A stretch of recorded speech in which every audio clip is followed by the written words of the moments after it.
What does magic sound like? That's only one of a million questions that those who brought the world of Harry Potter to film had to answer. I don't envy them. When you bring a beloved story to life, you're, in a sense, collapsing the millions of movies that already exist in the imaginations of readers into one. It may not be your intention to create a definitive version, but if you do your job right, that's what's going to happen for a lot of people. So every little technical question matters. Like this one. Expelliarmus!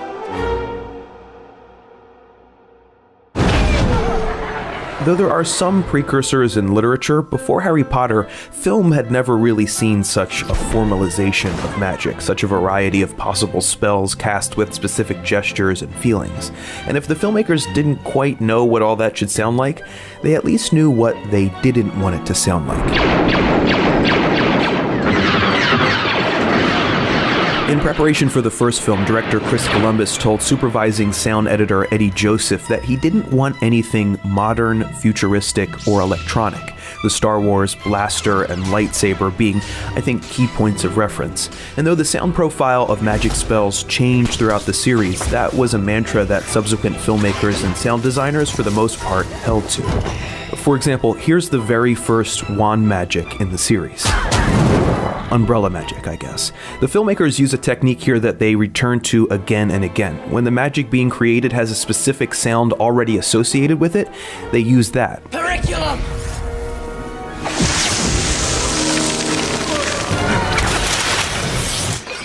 Trificus totalis.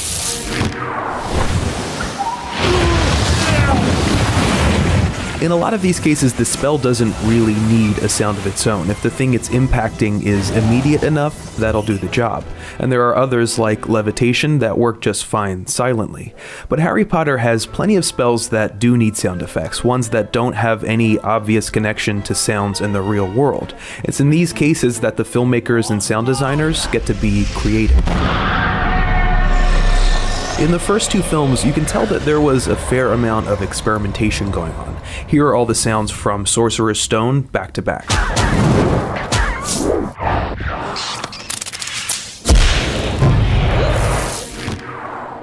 Now, what did you hear in there? I heard some whooshes, some explosives, some firecrackers, some electricity, and even a couple animal noises. Now take a listen to Chamber of Secrets.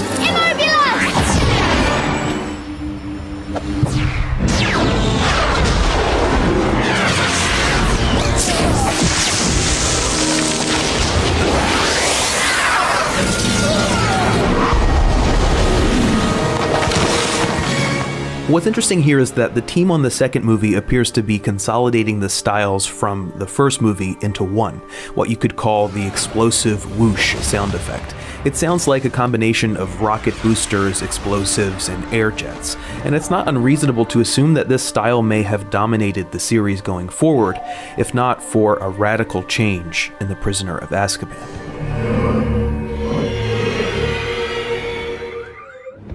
Ridiculous!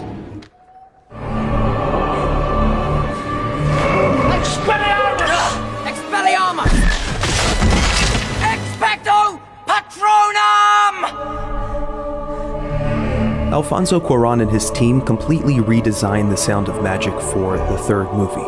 Gone are the explosive whooshes, replaced with soft, fluty sounds for just about every spell. It makes the magic feel less aggressive and more mysterious, like it's just a wisp of wind on the air.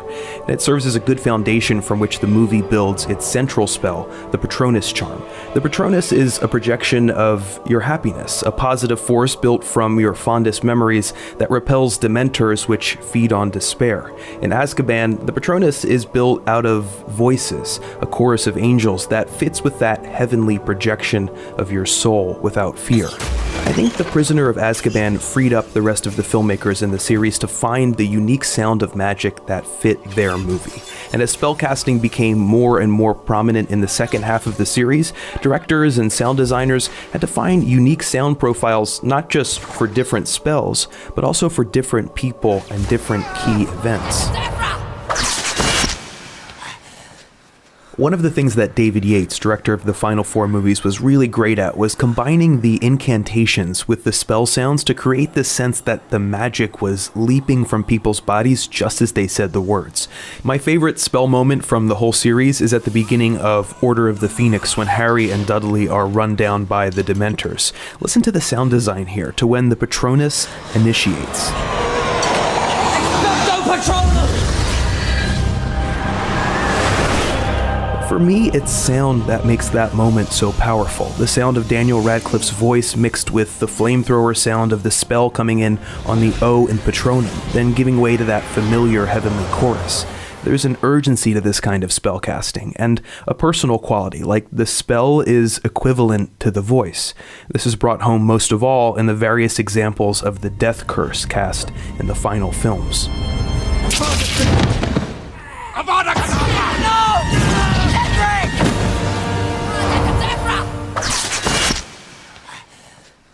Avada Kedavra.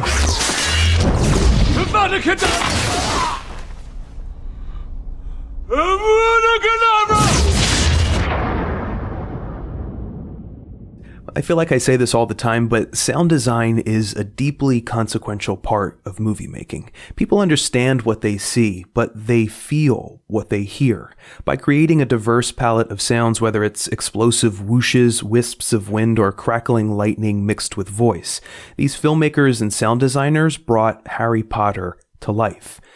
Now that's what I call magic. Okay, that was a corny line. I can't end on that. Let's do Voldemort instead.